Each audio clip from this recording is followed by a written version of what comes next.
মিথ্যা কথা বলার কোনো প্রয়োজন নেই।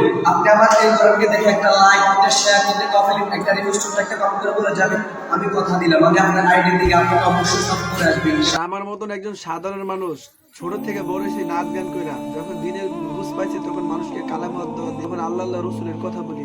এক শ্রেণীর মানুষ আল্লাহর ঘর মসজিদে ঢুকা আল্লাহর কোরআন হাতে নিয়ে একটা লাইক, একটা কমেন্ট, একটা শেয়ার চায়। সে আল্লাহমুখী দাওয়াত না দিয়ে আল্লাহর কোরআন দিয়ে মাখলুকমুখী দাওয়াত দিতেছে। আমি বলতে চাই তুমি তো ইসরায়েলের থেকেও খারাপ। ইসরায়েল তো আল্লাহকে চিনে না, এর জন্য মুসলমানরা হামলা করে। আর তুমি আল্লাহকে চিনো, আল্লাহ নবীর সুন্দর তরিকা দাড়ি টুপি রাখছো, আর তুমি সেই রবের ঘরে যাইয়া রবের দাওয়াত না দিয়া মাখলুকমুখী দাওয়াত দিতেছো। তোমার কি হইলো ভাই? তুমি কি একবার আমার এই ভিডিও তুমি দেখো না? আমার মতন সাধারণ মানুষ যদি বিনা সাথে বিনা পরিচয়ে আল্লাহর কালেমা দিতে পারে, আর তোমার মতন আলেম মানুষ কিভাবে আল্লাহর ঘর মসজিদে দেয়া মাকলুকুমি দাও দাও?